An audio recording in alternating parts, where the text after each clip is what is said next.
వాళ్ళందరికీ 3,000 రూపాయలు నెల నెలా ఇస్తామని చెప్పి, సంవత్సరానికి 36,000 పిల్లలకి ఇస్తామని చెప్పి, ఏకంగా వాళ్ళకి ఇవ్వకుండా, బడ్జెట్‌లో వాటికి సంబంధించిన ప్రతిపాదనలేవి చేయకుండా, ఏకంగా ఇన్నిన్ని లక్షల ఉద్యోగాలు ఇచ్చేసాము అని చెప్పి, 4,00,000 ఉద్యోగాలను గవర్నర్ గారి ప్రసంగంలో చెప్పిచ్చేస్తారు.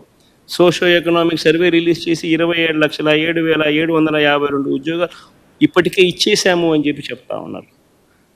ఇంత దారుణంగా చంద్రబాబు నాయుడు అనే వ్యక్తి నిరుద్యోగులకు, మరి పిల్లలకు, ప్రతి ఒక్కరికి నేరుడు సంవత్సరం ప్రతి పిల్లాడికి 36,000 రూపాయలు ఇప్పటికే ఎగనామం పెట్టాడు, మోసం చేశాడు.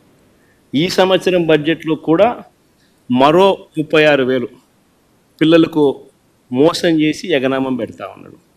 అంటే పిల్లలకు ఇప్పటికే చంద్రబాబు నాయుడు 72,000 రూపాయలు ప్రతి పిల్లాడికి చంద్రబాబు నాయుడు మోసం, దగ, వంచన, బకాయిలు, రెండు అన్ని పదాలు పెట్టచ్చు.